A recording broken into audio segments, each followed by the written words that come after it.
Well, hello. Today's the 1986 Cannon movie 52 Pickup. Mitchell is a successful businessman with a beautiful wife. One day, he is blackmailed over his affair with a young woman.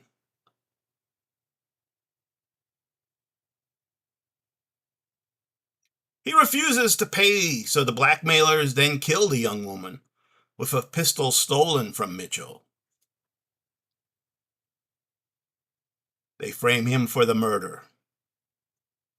Mitchell manages to track down the blackmailer, a sleazy pornographer named Ramey.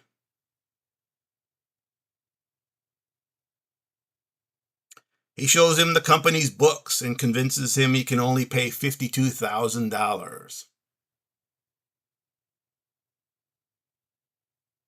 A psychopathic member of the blackmailers, Bobby Shy, decides to kill Mitchell after realizing he knows he was involved.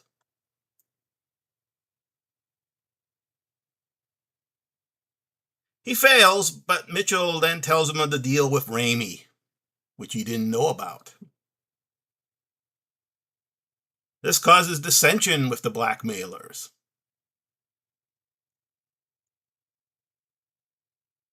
The cowardly Leo is also confronted, and he confesses that the murdered girl's body is disposed of. And Ramey will kill Mitchell and his wife after receiving the money. Ramey kidnaps Mitchell's wife and drugs her with cocaine to keep her controllable.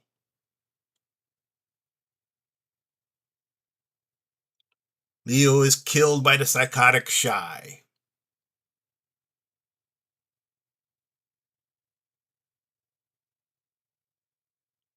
Ramey then betrays Shy and kills him.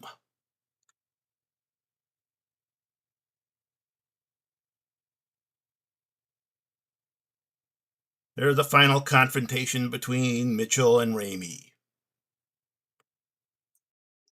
So by the mid 80s, Cannon was pretty much riding high. It had a really lot of big success. Only problem was that the rest of the industry didn't really give them the respect that the two cousins that owned it, Golan Globus, thought that they should be receiving. And so they were attempting to make a lot of movies that were, hopefully getting them an Oscar or something. They did succeed with Runaway Train, actually. And this was also another, more serious movie. They hired John Frankenheimer, who was, considered like Spielberg of the 60s there.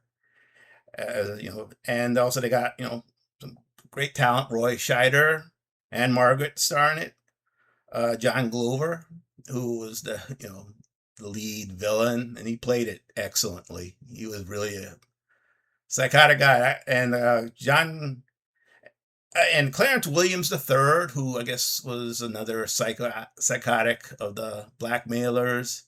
His claim to fame was he was in the Mod Squad, a 60s crime TV show. And the final blackmailer was Robert Trebor, the cowardly Leo, and he was best known as Salmonius in the Hercules and Xena TV series from the 90s. And Kelly Preston and Vanity rounded out as the women in it.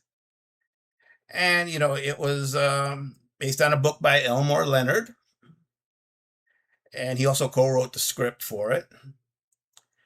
And Cannon did, originally do this, as adapted it 2 years prior as called The Ambassador, and it was set in Tel Aviv and starred Robert Mitchum.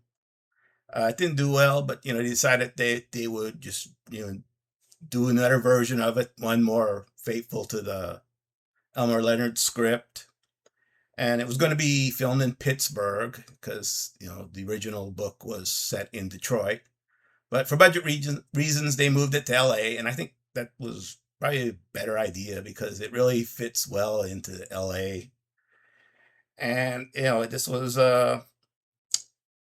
it didn't do well at the box office. I mean, it was a 8 million budget, but it only made 5 million. Although I'm sure they probably made up for it in video rentals because that's where Cannon was strong, in video rentals. And it got it's a very well done book. I mean, done movie. It was a good book too, I'm sure. I've never not enjoyed an Elmore Leonard movie that was adapted from one of his books, and this is no exception. I just did a review a few weeks ago for the Jackie Brown. I'll put that link in there. And this is it got some good reviews. It's highly thought of. It's kind of one of the crown jewels, I guess, in the canon library.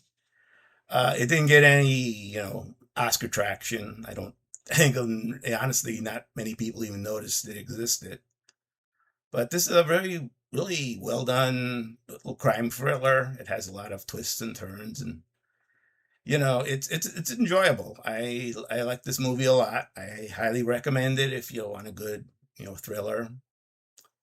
And if you stuck with me this long, I thank you. You're a unique individual.